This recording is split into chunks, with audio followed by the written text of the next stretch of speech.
Ons teks vandag kom uit 1 Johannes 4 van vers 15 tot 16. Wie bely dat Jesus die Seun van God is, God bly in hom en hy in God. En ons ken die liefde wat God vir ons het, en ons glo daarin.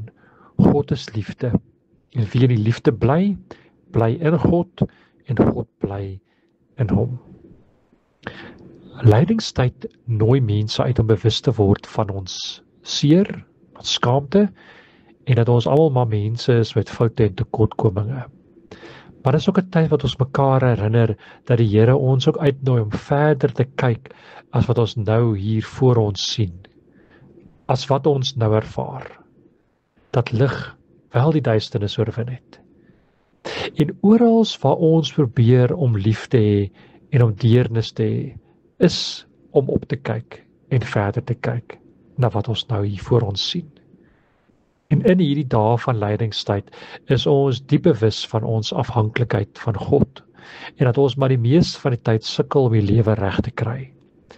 Mag ons dan vashou aan die woorde dat God ons liefhet met 'n liefde wat ons vry maak om ook lig te wees vir ander in tye van donkerte. Ek lees graag vir ons 'n gebed van die Koramila gemeenskap in Ierland.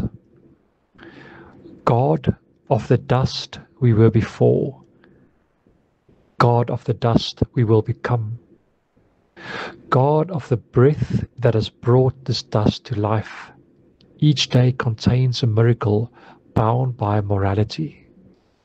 In this season, we mark ourselves as creatures dependent on you, drawn up from a shared earth and separated from each other only by a desire to be more than we are.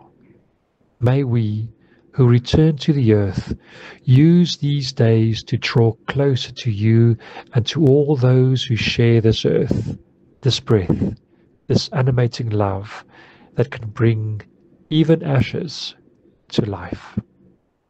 Amen.